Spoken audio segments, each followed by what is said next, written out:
Transparency believes that government is instituted for the common good, for the protection, safety, prosperity, and happiness of the people, and not for profit, honor, or private interest of any one man, family, or class of men. MSM Media Services, in cooperation with Sky Cable Bacolod, present Transparency. Transparency, a one-hour talk show that will enlighten and inform the public on current and relevant events of the day. Transparency features interview with newsmakers, tourism, health, sports, education, among others. Transparency is a crusade against corruption, injustices, and criminalities in society. And now, your host.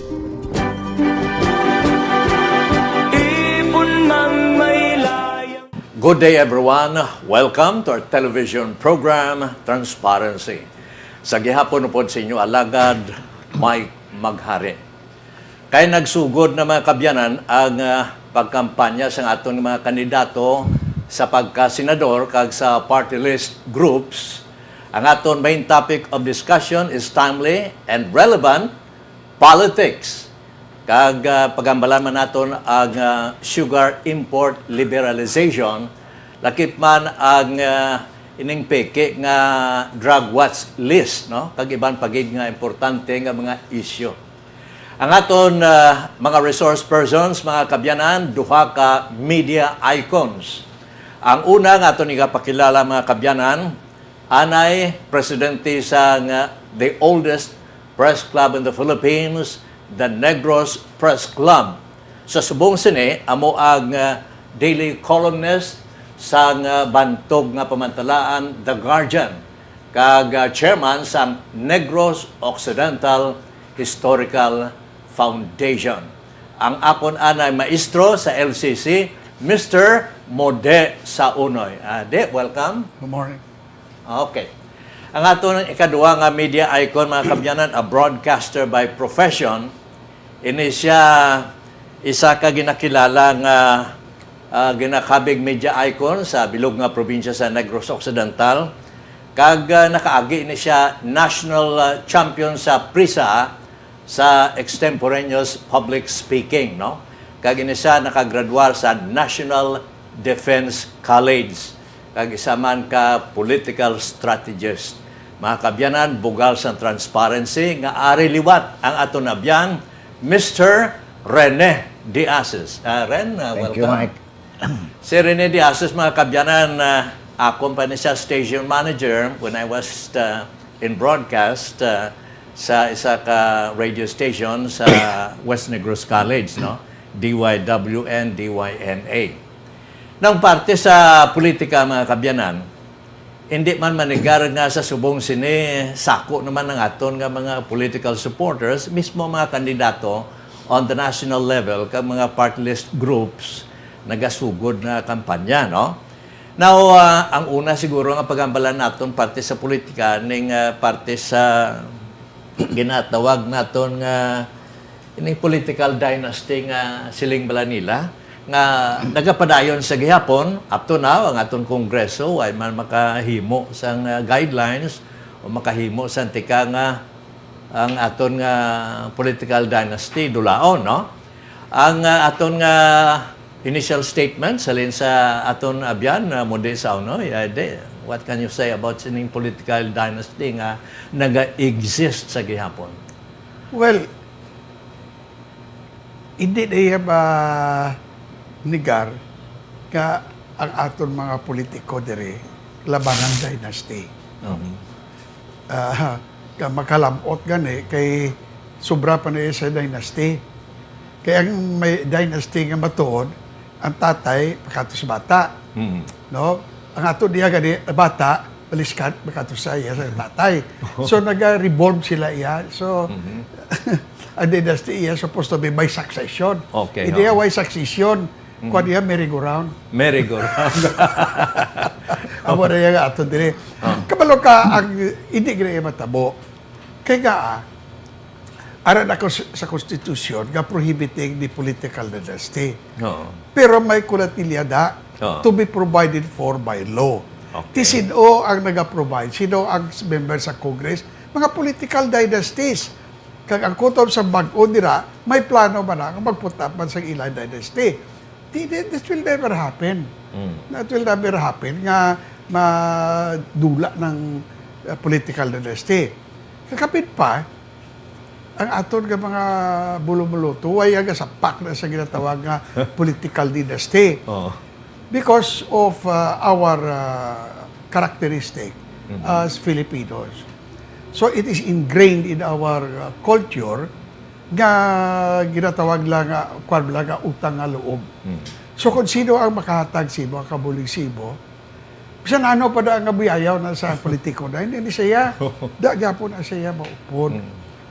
So, kituwad ang political dynasty exists because sa 9 anyos, abi ang tatay nag-mayor o congressman o konsenador, throughout those years, nagapamubod sa sangkwarta. Hindi man na iya. Okay. Iya man na sa gobyerno. Oo. Pero ang tawag at tagaan niya, way ka pabinsar ang kwarta na iya sa gobyerno. Pabinsar niya nga ginbuligan siya sa kwarta sa iya tion sa iya kinanglanon. So, ang iya sina nga loyalty, magkakanto sila sa politiko. So, because of that, kung tapos ng termino sa tatay, kabang sila tatay, timbata ko naman mabulo sa akon, di huuwi. So, that is a cycle. It's very difficult. We cannot change the Filipino culture overnight. It takes years, generations in fact. No? And sometimes, probably Rene will be able to explain that better, an armed revolt to change the whole structure sa babaw and to create a new one that will now mandate in specific terms the prevention of political dynasties. Bao kaklarado sa explanation sa aton nga abyan mo di sa Saunoy, no? With all due respect, abi, sa aton nga mga incumbent officials, no? Tani taga-aman tsansa ang aton iban nga mga competent, ka mga dedicated nga would-be public servants, no? Ugaling kiti ang gahom natural na ya, ang influence ka gahom gapabilin sa gihapon sa aton nga mga incumbent public officials pareho sa aton gobernador. Ti ang iya bata mayor man sa Sagay, pero mayo ang performance, no? Ti ang aton lang sinadre nga tani tagaan taman chance ang iban, pero kon mayo man ang pagserbisyo do okay man na abi, pero kung sa bagay masiling naton ang political dynasty supposed to be kung pwede pa lang iyang mapaganhagan man, no? Hindi man totally manila. Well actually there are dynasties that are good. There are dynasties that are totalitarian and abusive. But generally, because your dynasty, may tendency ka to do evil or to do wrong, to abuse. For example, we have the dynasty of the Windsors in England. For example, the dynasties in Belgium, the dynasties in other parts of Europe, like Monaco. Because the king and the succession in the royalty line are doing good. Okay. So people are happy with them. So, ang musiblang, if it is not broken, why fix it? Pero galing ko mga corrupt naman yung mga... Ati, ang karap nila naman ng istorya. Tinisigi niya. Kung karap niya ba siya, kung clear ang corruption, ang tao eventually will rise up in revolt. Like for example, sa Argentina sa una, there was a succession. There was a dynasty. But rebelde ba tao? Di ba? So amo man na, like for example, ang kay Marcos, no? My friend Rene here kay revolutionaryo na kontra kay Marcos. So they know why. Marcos was doing good. In fact, everybody was happy with the first year of martial law until corruption, abuse, and eventually violation of human rights seeped in order to sustain the the creation of the Marcos dynasty. Okay? Asawa niya, gobernador sa Metro Manila. Diba? Kabataan niya, positioning. So, ang tawag nila sila. So, nag-rebelde because it's the good that he was doing, even Imelda, the good that Imelda was doing, were all destroyed by the corruption within the government. Katahom no sa mga ginpanghambal sa atong bisita. Sa ilo kita abi sa isa namang ka media icon no. Kay ni siya daw ang iya sini nga uniforme iya ka RAM no. Kay subong active ini siya sa activities ang RAM no. Ren, tell us a bisang imo views about sa sining political dynasty. Thank you very much, Mike. And first, I'd like to congratulate you nga natigayon mo gid man nga mapa-guest sa karon nga adlaw. Ang akon nga idol. Idol mo. Ngode Saunoy. Actually, dynasty is just a word. No? Just a word. Just a word. Kung kaysa, naangot na siya sa sugilanon tabladre sa nga mga Ilonggo nga ng paanad. Paanad, okay. Paanad. Kung naanad ka nga mag-mayor, namian ka nga mag-mayor, gusto mo ma-mayor ka na gid lang. Forever. No? Pwede pala. Pero kung tungod kay may limit ang terms, gusto nang kay mo di nga kadto naman sa bata tapos nga mag-expire ang nga 3 terms, 9 years. Ti iyatan niya sa bata. Tinaanad naman ta nga kada eleksyon, may 500, may 1,000, may 700. Ti kundi masiling ka nga, okay man ang amay, okay man ang bata. So, it behoves of a formation of a political dynasty in that area. Nga daw gin-iridar, abe, paagi sa pagsaborno, kag pagbakal, siyang boto sang tao. Hasta nga magdaog ang bata. Pero personal yung kwarta. Ti kun iya na kwarta, mayo man. Pero laban-laban na dang nasiling ni Budi nga kwarta sang gobyerno. No, kay may mga pork barrel, may mga 30% commission sa kada construction, sa kada project. Intelligence funds, sabi. So, kung tanan nga klase sang funds, no? But that has become a part of the political culture naton dre. Nga hindi ta gid na maibitar. And I agree totally 101% sa ginhambal sa akon nga idol. Nga it will take some time nga mahimo ina. So, if you want to fight politically, fight from within. Nga magsiling abi nga congressman ka. Kung ang imo nga advocacy, kag ang imo nga passion is to maybe reduced by 30% corruption in government. Dira ka birada kada pares nang ginahimo ni Digong. Nga hindi man siya makahatag siyang tanan nga mga mandar kag pwersa nga mayor lang siya. Karon nga nagpresidente siya kundi nahimo niya ang halos tanan nga gusto niya himuon kag apparently daw ginatugtan man siya siyang tao kay damo man ga konporme siyang iya mga ginapanghimo kag siyang iya nga mga desisyon. Pero kung pananglitan nga mag-purely political ang aton nga hambalan, daw sa sining nga mga tinion, national pa lang ining campaign period, no? And the local campaign period will start March 13, bala mo. No? Para sa mga mayors, vice mayors, councilors. And I think sa sina nga mga tinion, mas nagadugang pagid kag nagadamo. Subong na gabaha na sa Bacolod, banners, posters, tarpaulin. Gabaha na. Gabaha na nga mga kwan. Wala nang baha sa dalan kay nasolve na ni Mayor Bing kag ni Greg kuno. Pero violation sa isang Comelec sa gihapon ginahimo sang mga ara sa administrasyon daw makita nato. Well, these violations can become excusable kung may mga rason ka. For example, it is not allowed nga magbutang ka sang poster mo sa kada kahoy sa igad sang dalan. Tida mo man. It is not allowed nga magbutang ka sang imong nga tarpaulin sa poste. Damo man. Siling sang Comelec, that is a violation of the law. ti sino ang ma-implement siyang parang pangkwao na, pangkakason.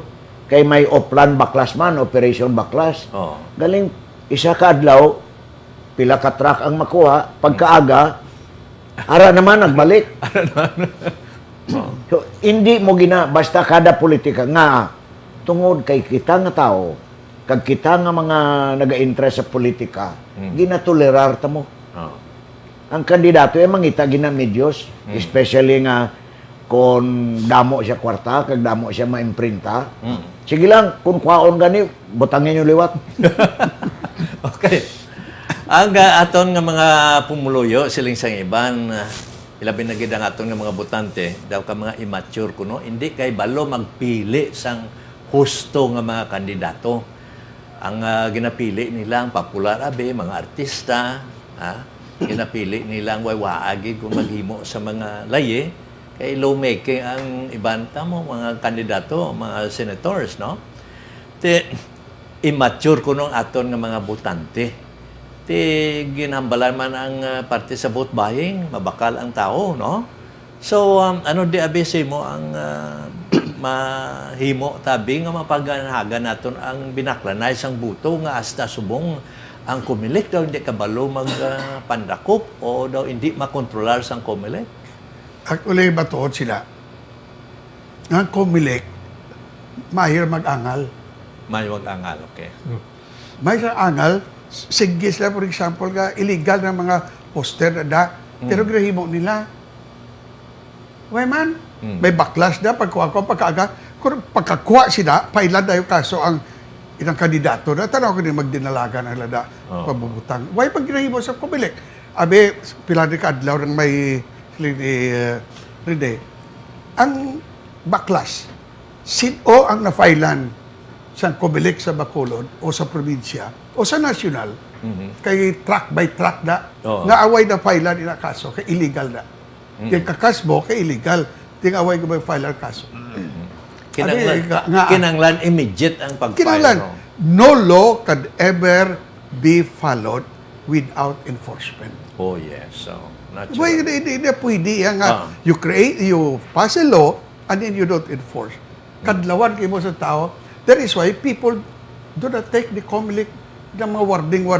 Di warning ka lang na warning. Pariblay ba din sa ato traffic, di warning. Ang syudad, warning sa mga sidewalk vendor. For example, may konsyal to nagpasang resolusyon na illegal ang parking sa Lacson, kakasunod na, 3 na kasi banda, hasta subong araman nagyapon ng parking. Why enforcement? So, these are all for show. Ang ako niya, gini mo ni Rene, nga ang tao nag-upod sa kaitigong because he is enforcing the law. You may not agree with it, but the law is being enforced. So that is the most important. Ang lay is useless. It's a piece of paper. It's just print. But if it is enforced, then the law is really good. Why yes ang law nga nami ka kung hindi mo mag-enforce? Bisan din yung corruption. Like for example, padala ka report sa ombudsman. According to the law, bisan anonymous, or even sa newspaper, the ombudsman can take action. Diin ina, gatalambak ang sulato, report sa ombudsman. Damo sa newspaper, pointing out the corruption. Then the ombudsman take action. Wala. And if you report to the ombudsman, amo ni pinakasakit pagid. If you go to the ombudsman and say, amo niyo nakita ko gingan amo ni Lila, yati file mo case. Kamuya ba file sa case? Hindi ako. Because this is the people of the Philippines that is aggrieved party, not me. So if I report to the ombudsman under the law actually, is mandated to investigate motu proprio on its own. Di ginahimo ng ombudsman. Gabasa sila sa newspaper, kaya naghahambal na nga, ang contract nila muna, disadvantageous, gid-checks nila ang contract sa Bacolod, sa probinsya, sa Dosel, wala. So, kita sa media, we'll keep on talking about this. Because we feel it is part of our duty. Our duty ends there. Oh. To keep on, amo din aton obra, to create this situation wherein people will be able to know what's happening. We are not enforcers. We are not enforcers of the law. Ang the law is to be enforced by those mandated by the law to enforce it, not us. Of course, we can exercise sila nila ka citizens' right to arrest. Di arrest habi na nagaparkin ako, di ba tapugulan ka na? Wala po saan pa, nalain pa, tiruhon ka pa na karon. So what happens? Why? Because the law is not being enforced. Diri sa Bacolod, kulang kita sa Ay, enforcement? sus. Pila ka libo, luyag mo listahan ng violation di siya nga waay gina-enforce. O aralas tubangan tadi, Ara daw, skilid nyo lang na, Then ka parking ang truck, ang mga salakyan na. Sidewalk. Anong sidewalk? Alagyan sa tao. Nga ginaparkingan. Sabi, adlaw na da. Hindi lang, Dra. All over the city. Traffic obstruction pa ang mga tricycle na mga tricycle gina-parking. Yeah, the other day, agi kami sa flyover, nabiriya itong tricycle sa babaw. Di ko nila clog up ang duwa. Kina one way na lang. Di kina atutog ang tricycle sa babaw. Di ano ba na karon?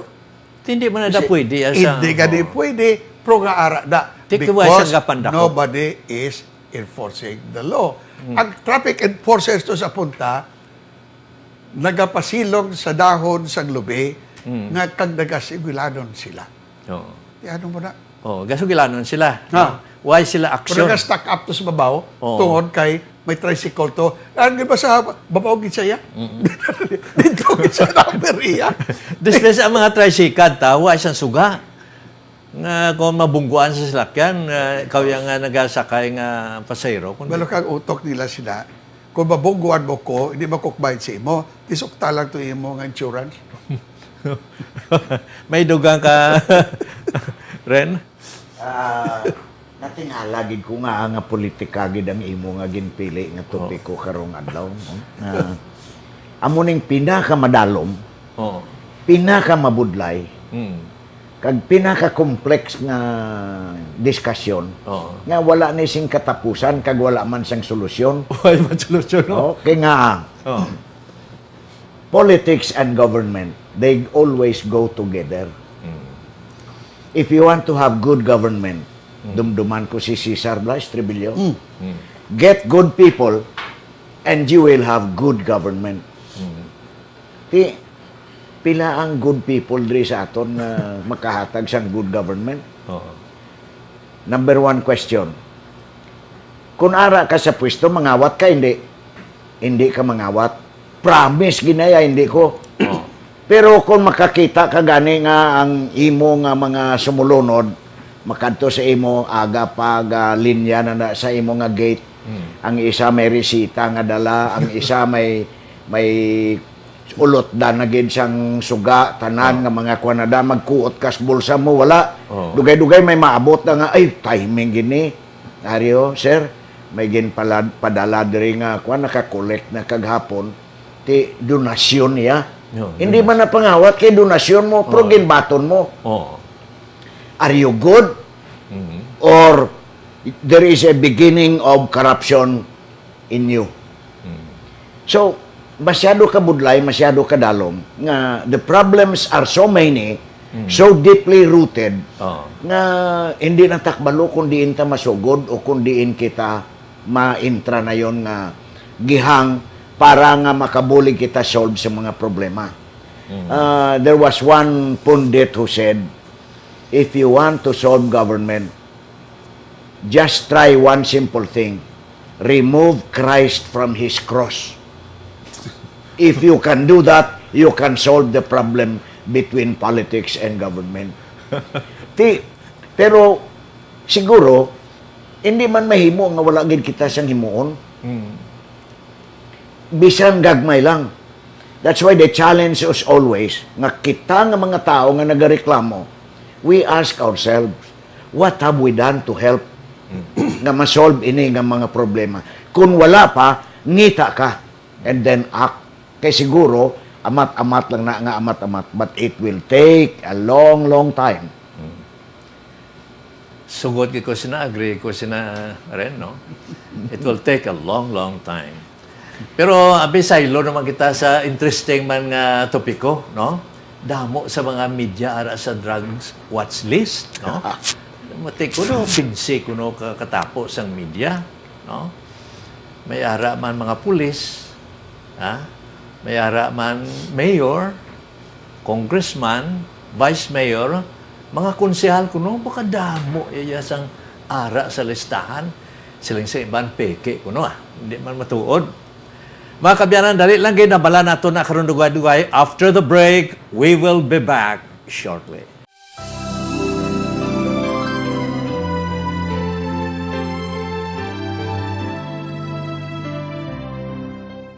Casino Filipino, your partner in building our nation, is inviting everyone to come and watch the following upcoming free celebrity shows at Casino Filipino Bacolod, El Teatro, El Fisher Hotel.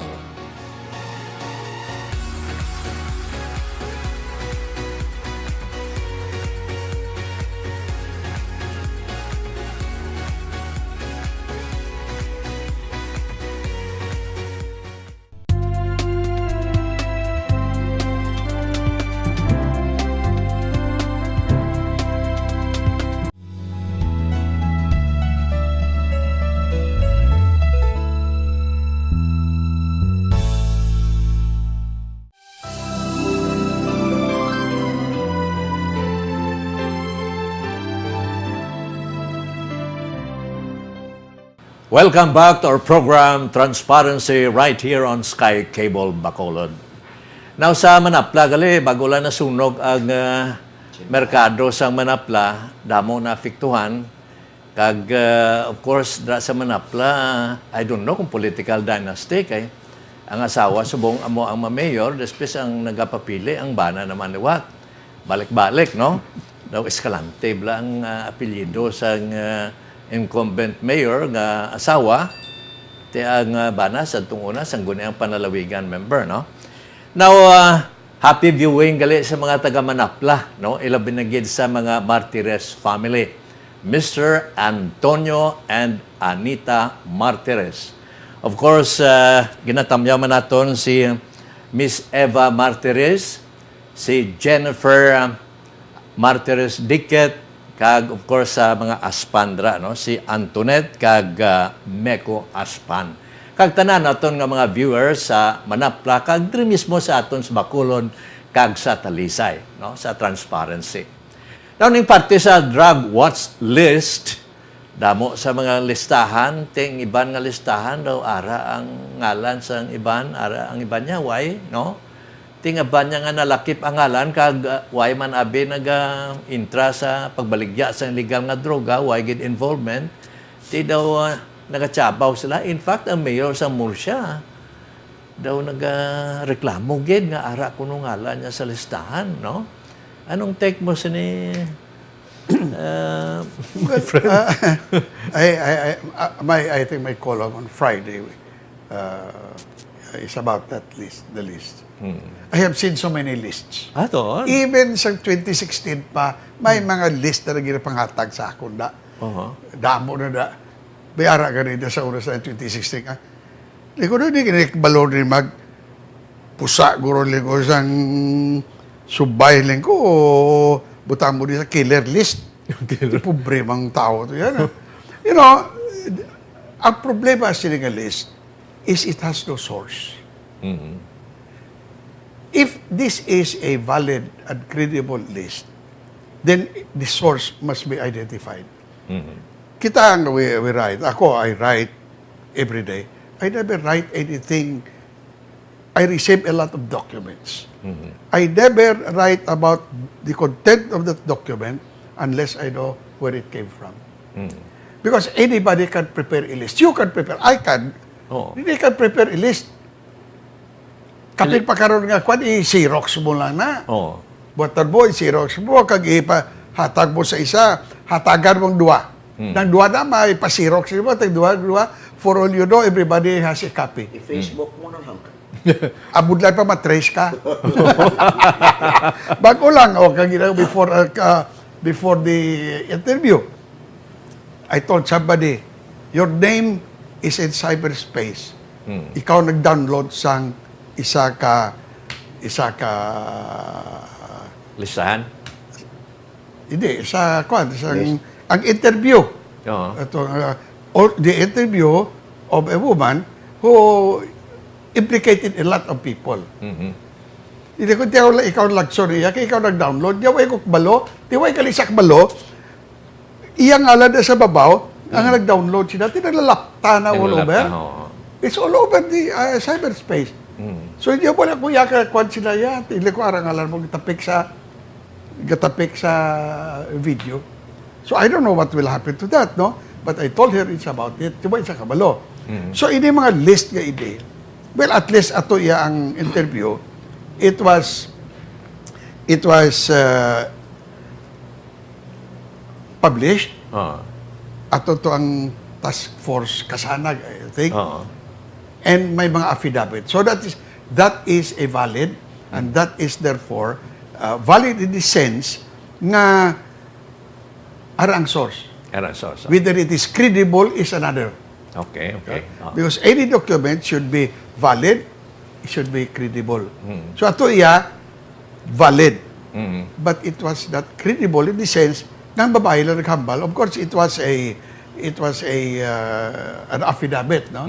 So until that is validated, that is just what she said. Okay. So, but she implicated a lot of people in her affidavit. The same thing with these lists. So whenever I receive this list, I look at it. Kada sort may maabot naman nga list, i-compare mo niya pila nakabilog na list na, apat ang bilog list na. May mga names na that recur. Na iban nga ara na sa list, na surway sa piyak. So mag-appear ba sa piyak? Kung ano ginarapo lang guro nila. Mga ngalan. Whoever prepared those lists have something against these people. Pero hindi ba may cybercrime kung Yes, but mapamatudan? that is correct. But as in all crimes, there must be a perpetrator who did it. Then akusan mo. Well, inaya siyado ka klaro. And the list karon naguluwa naman kay cellphone bla. Ang isang Lunes. Niya kabaki basa mo liko ano na niyang bago nga list to. Tiara sa cellphone. Era cellphone, Nga tiluyag mo ipadala ko sa imo. Pero I'm just curious mo din, no? May mga katapos sa media nga Yes, there are several. There are several there. And in fact, sa Lunes, during lunch, I was asking a friend who is also in media. Liko, may mga names sa media. Ano sa imo kay kabuya because you are in the field. I'm not in the field. I'm not a field reporter. No? I stick with my computer. You're a field reporter. What do you think? He has her own idea. Hindi siya siyas idea. But that is just her belief or understanding that there are. I think in one list there are 10, the other list is 5. I think there was an original list that duwak bilog. So, and then the list ganabo pagid. Laban ba laki o sa media? There are only 2 girls. The last I saw sa Lunes, 2 girls and I think 5 ka lalaki. Ren, may ideya ka parte sa listahan? Can you mention some? Basta kung may nakilala ka? I have seen all the 3 lists. Okay. Na purportedly mga either protector, pusher, or user. Wow, particularly Amo nang ilang kwanti. Ang isa nga pamangkot which has never been answered was diin ini naghalin kag sino. Ang pag-intindi ko sina nga damo ang mga taga-media, no? Sa isa lang ka istasyon may 3 Ba? Doon? Anong estasyonan? Lapit lang di sa imo. Lapit lang. But ini nga mga media practitioners, most of them are black timers. They're not necessarily staffers or paid under payrolls ang stasyon. Tingin pamangkot ko kung diin ini ang source. Sila mismo nagapangakig kay nila, way gani ko gapanigrilyo. Mayupyop ako or magamit pa sina nga mga butang. So nano siling ko ang inyo nga mga sabat sini. Apparently may duha sila ka ginasuspitsuhan. Duha. Okay. Nga taga media man. And one has been confirmed to be the author of the last list Doon. nga naglapta. Tungod kay gin pa ngayoan nila bulig man sa NBI kagdason amot kun ano mga proseso. But all three lists were never certified by the PDEA diri sa aton. So ang ilang pag-analisar nga this is more of a public relations program to destroy not just image but people. Kundi gani hitting back to some nga daw ilabi nga kontra ka gusto nila man nga pakahuyan. So one of these sa duha nga ginasuspitsuhan nila has never answered. But I understand that the other one nga una ni siya primero may angot ini sa iban nga mga nagkalatabo diri sa aton sa Bacolod. Politika o hindi? May ang isa ya politika, ang isa ya ambos. Ambos. May? Daw amo na abi ang ila ya nga mga ginatan-aw. So ang ila nga rason kung nga ang possibly public relations kag image kuan ini nga. If you do not know how to answer a problem in things like this, confuse the issue. Confuse the issue. Amo na nga ang iba nagakaigo. Ang iba naggulpi lang nga nagwa sa listahan. But ako mismo I conducted some jutay lang, very cursory kag very simple lang iya nga may masugata ako nga taga media magkuton ko. Kilala mo ni si Kwan Kay ti ako ya dugay na nga way gid abi nagalagaw no. Ti ano ning sa listahan ni tuod ning protector ni, pusher ni mga kwan. Out of the 10 na mapamangkot mo, ang siyam sinamas lang pati ka na. Why na? Hindi na siya. Ang isa ya, hindi man ko ka siguro gid kag hindi man ko kambal pero basta daway man. No? So husto gid nga it's very confusing, no? It's very confusing. And better nga ina nga mga issue should be left to be attended to by persons or groups and agencies nga nakaintindi mayo like PDEA kag ang NBI. And I understand that I think both PDEA and NBI are really into the investigation of sining nga kaso sa mga listahan. Kabay pag ang kamaturan magatuhaw gid no. Ang kamaturan sinay kay ti ang iba niya butang-butang na dangalan unfair na iya sa way nagahimo no. Ti kinahanglan let's be fair no sa kalibutan. Mike nalipat gali ko. Nga in the name of fairness. May ara man duha ka ngalan dira. Nga hindi taga media. Pero ining duha ka ngalan halos bisan diin ka mamangkot anti-drugs gini. Ang duha. Pero ang ilang nga ngalan ara sa number 3 nga listahan. Bawa. So ang ila suspitso na hitting back man ni gyapon, maybe ang mga grupo nga naigo stong pila ka raid kag ang by bus diri sa Bacolod. Basi amo naman ning nagabiltada. So sa pag-insindi ko do amo na kasimple ang rason pero masyado kadalom sang ugat. May naga-drawing gid Drawing. Ara gid Mga kabyanan, isa pagid sang Importante kag very relevant nga topiko na may kang tanan sa industriya sang kalamay kay diri sa aton sa Negros.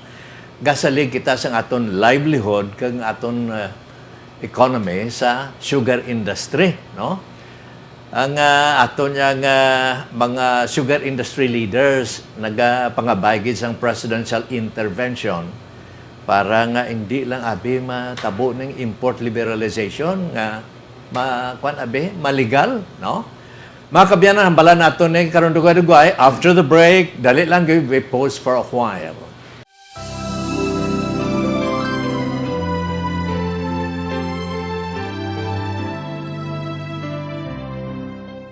Casino Filipino, your partner in building our nation, is inviting everyone to come and join the following upcoming events at Casino Filipino Bacolod El Fisher Hotel.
You are viewing Transparency right here on Sky Cable, Bacolod.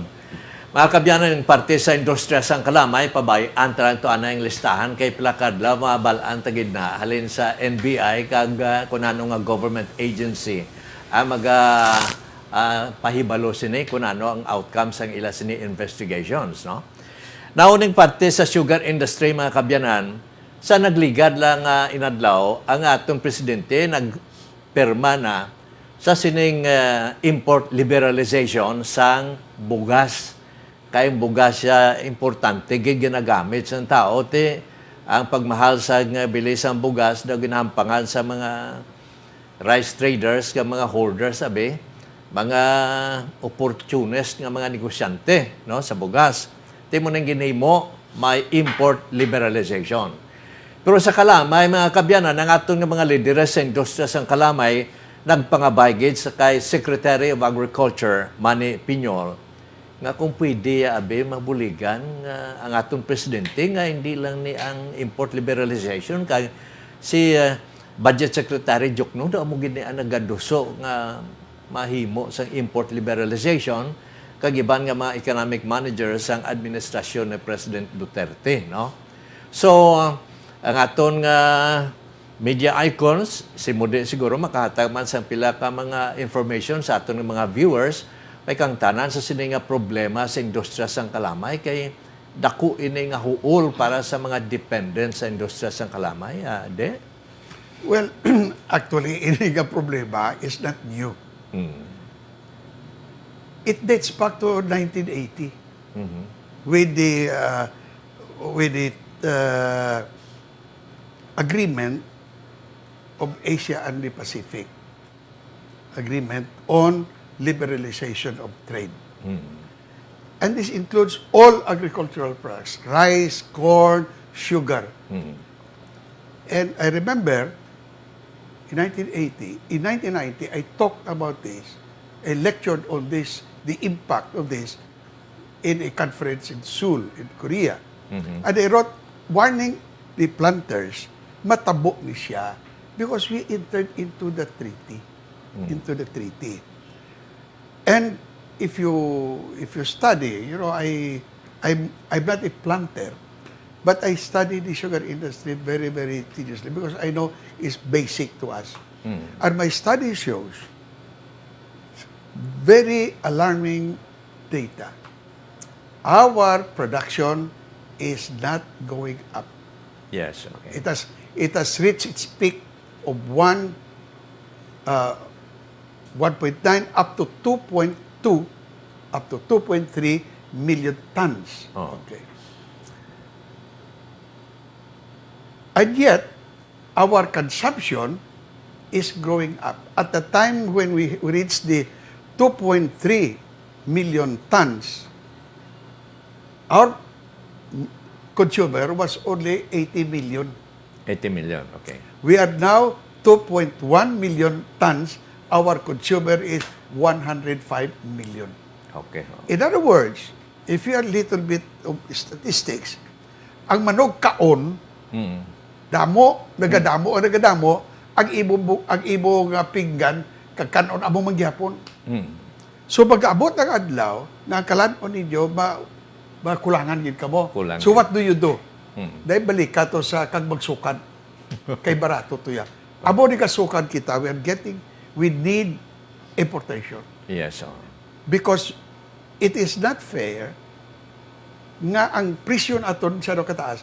Ang presyo naton is about 65 pesos compared to sa other country, which is only 19 pesos. How can you justify that? So, but I agree with you that if we allow the importation, it will cause the collapse. not of the industry, but the collapse of the prices. Because the industry will always be there. We will always produce. The only problem is that despite the 29 years of notice, the sugar industry did not prepare for this eventuality. The trade liberalization law. Okay? Pasalig sa mga politiko. Halin kay Gloria.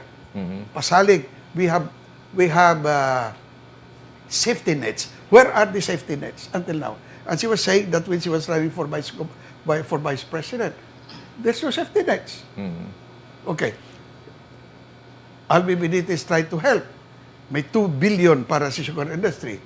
But 2 billion, pila makanto siya the most vital aspect, which is mechanization. Pila nagkakanto, 500 billion. Pero magkanto sa scholarship, 500 billion. And that scholarship is already paid for by the planters to the extent of about 8 pesos per bag ng kanto sa CIFIC and other programs. So in other words, wala sang and wala sang proper preparation. When that law, when the treaty came out in 1980, Thailand moved immediately. And sadya sini, what they followed? Our law.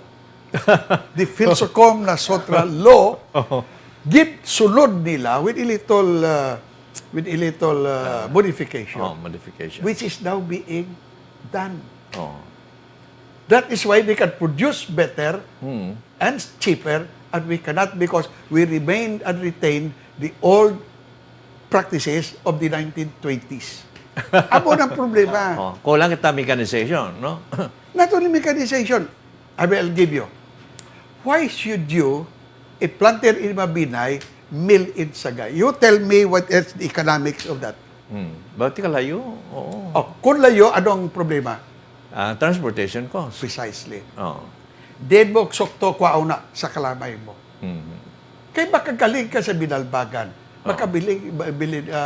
Galing ka sa bayan. Makakuha ka sa kabangkalan. Nga dalon mo sa Sagay. Kaya kitawtawan ka sa taga-Sagay. Nga din ako imong Milasa, mga... Hindi. Not purisa. Diyo tayo bang diferensya? Dakong imong, Sharing. Hindi, sa tracking allowance. Dako tracking allowance. No? Now, when the bill there offers you a tracking allowance, nga sa kataas, sa mahatag dito sa kabangkalan, that is a cost to the mill. So, he needs to recover that. So, in other words, the whole economics, the present economics, the sugar industry will tell you one thing, hindi kamo ka-compete. You know why? Because your practices do not allow you to compete. Can you do it? It can be done. That's why I say the sugar industry will not die. But the prices will collapse. And then I hope it will streamline and then address these things. But this is very complicated, no? And in order to fully understand what I'm talking about, we need to have to we have to go back all the way to 1920s. All the way there, all the way. You will see how the sugar industry had followed and how politicians, to get the votes of the sugar industry, gave in when it should be standing firm on what should be done.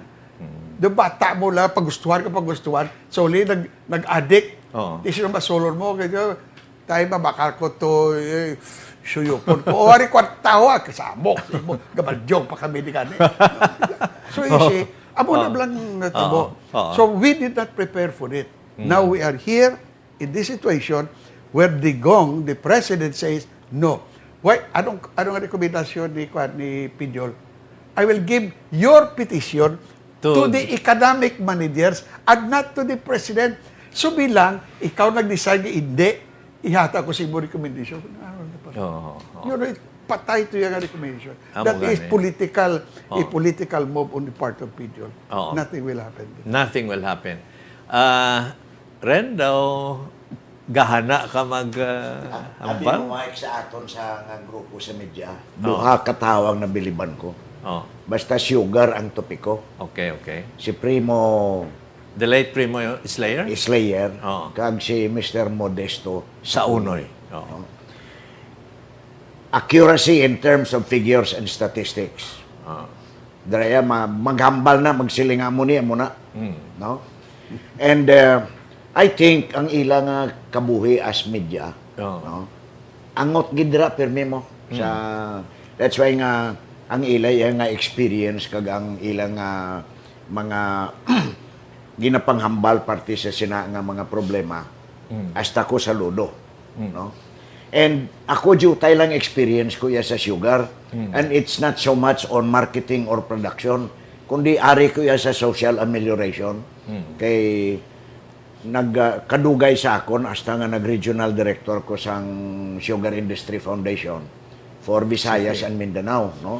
That's the social amelioration arm of the sugar industry. May mga jutay lang nga nagaabot sa amon sa SIFI nga mga informasyon parte sa production, market, mga problems, no? Like, I can remember nga siyang tsimpo ni RSB siyang una sa Philsucum. There were studies made by another good man from the media, si Ed Gamboa kag si Dave Delfin. No? Dave Delfin. Where there was that study on mechanization programs and the distribution of sugar mills. Nga inang mga problema sang distances from farm to sugar mill, no? Tapos programs that will help improve the efficiency of sugar mills na magdamo, all because they have anticipated this kind of problem that will come later. Pero nanong natabo, wala man, no? Kay kung kaysa ang aton plano maayo, pero ang mga planters lain man ang ilayang pinsar. Ito lang inahambal ni Mudi nga tagaan ka to amo ni nga porsyento sa imo nga tracking allowance.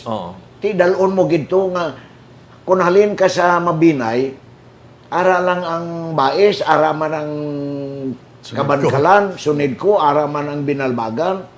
Pero makadto ka gid sa Sagay. No? And hindi ka man magpati sa ginasiling nga diri ka lang upod ka mo isa ka asosasyon.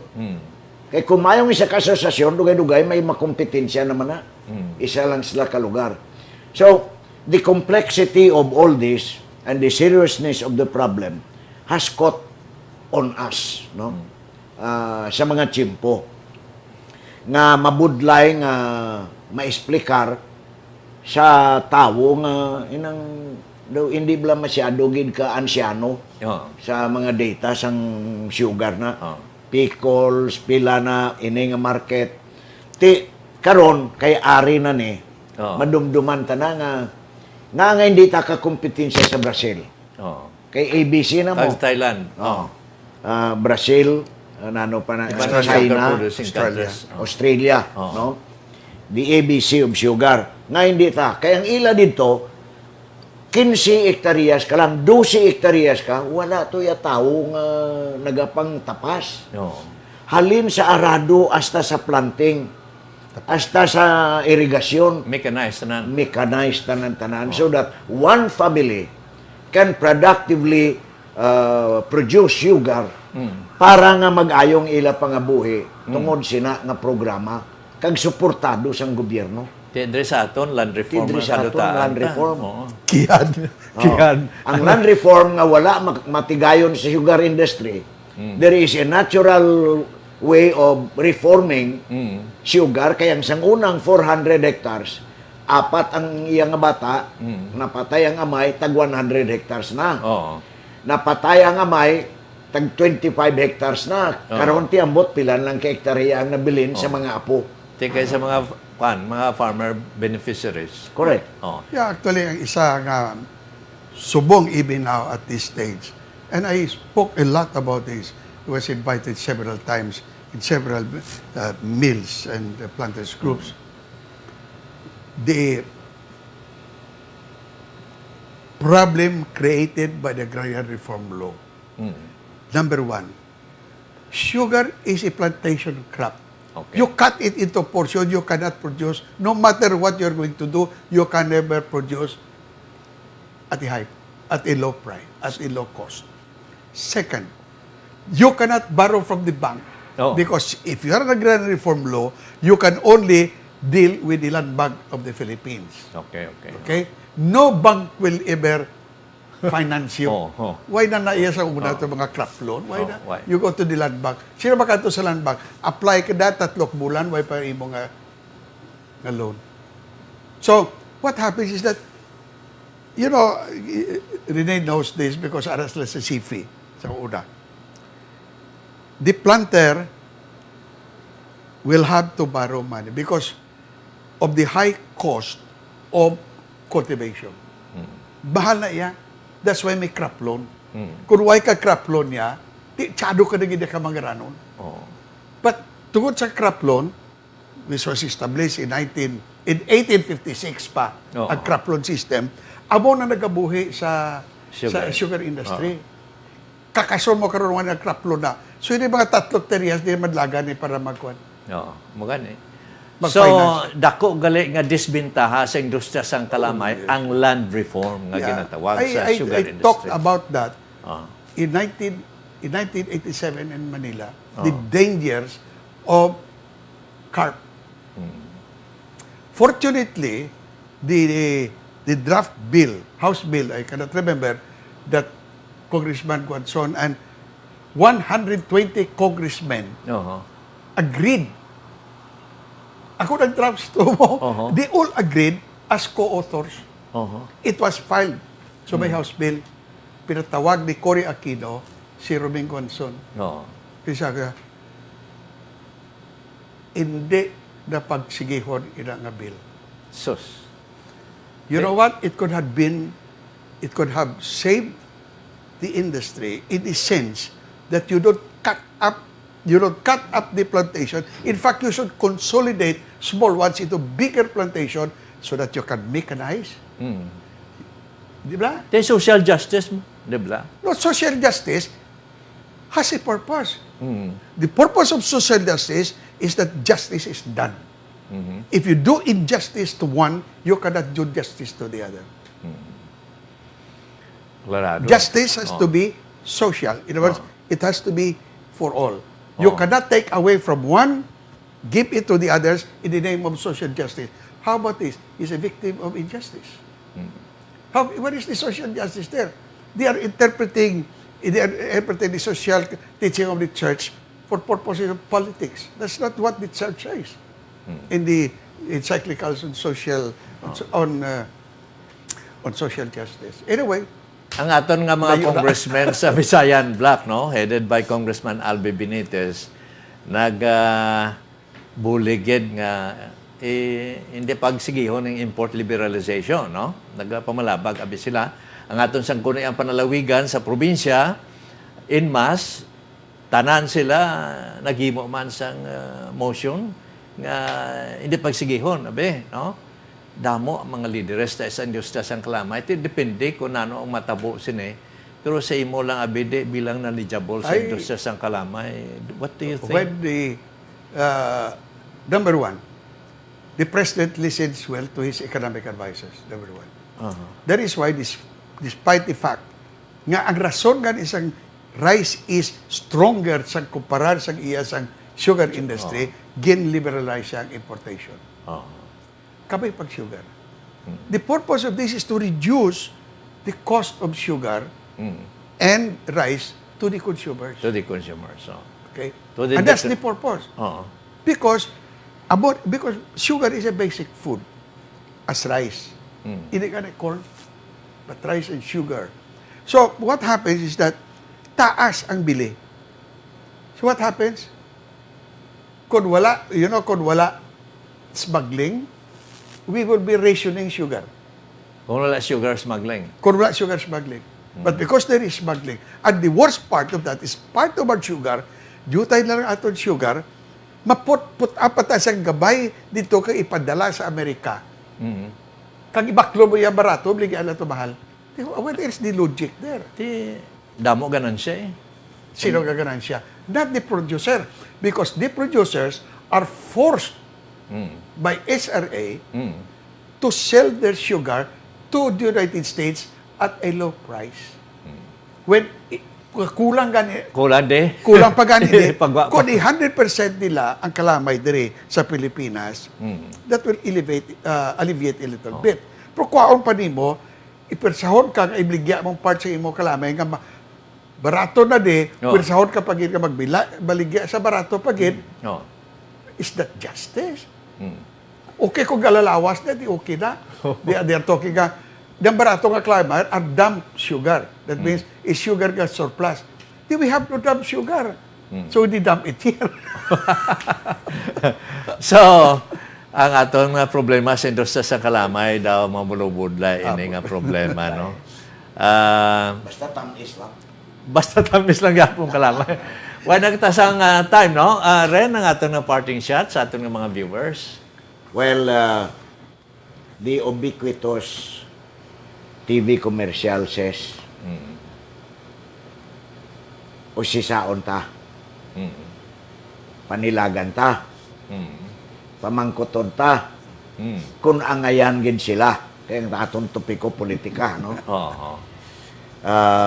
Gatanaw man ko sang application, ang interview sa mga aplikante sa Senado, puro man mga mayo, mayo gid tanan.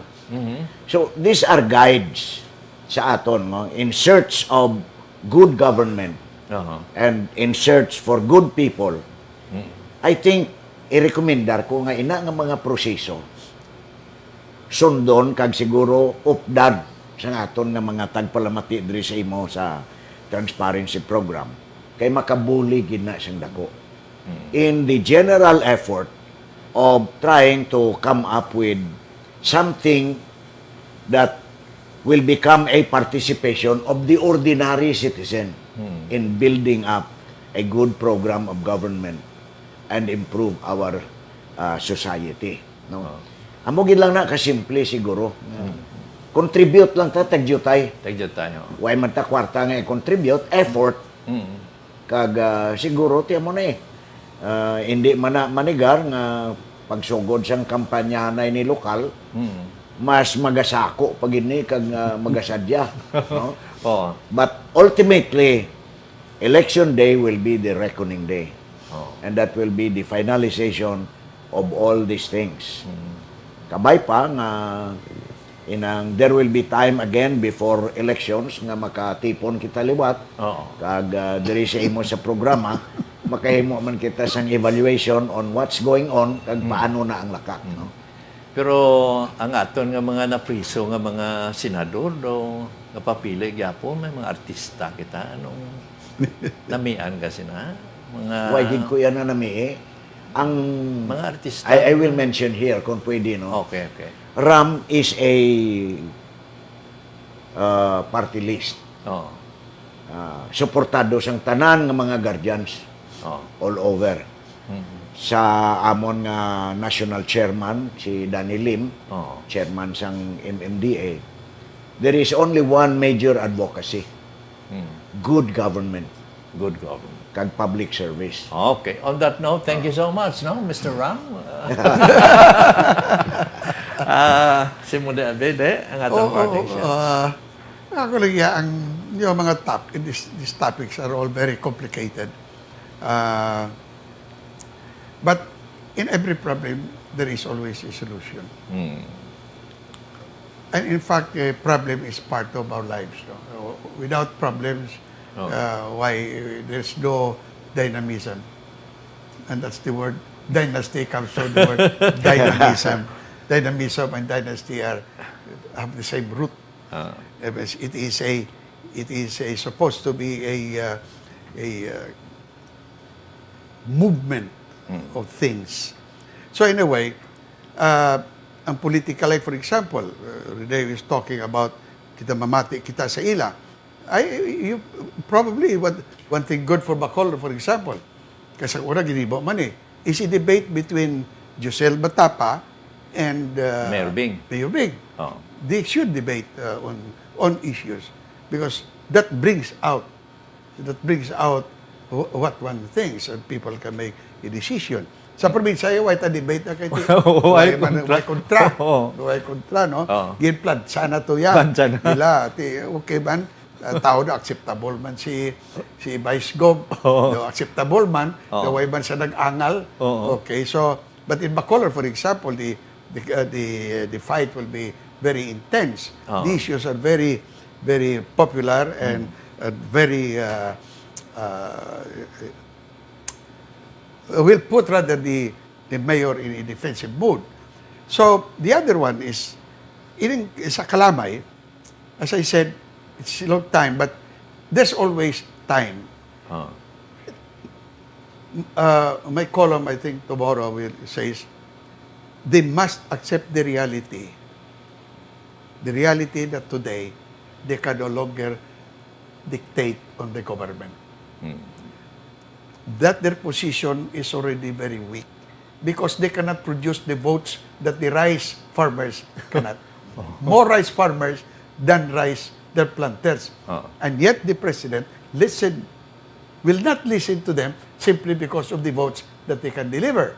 Now, of course, base pa malaga, sige lang, after the election na lang, sige na lang para magbutos lahat sa kandidato sa presidente. It's possible. But eventually, in other words, it's already there. The situation has reached a point that no president can ignore. Okay. There are a lot of things to change there in the sugar industry.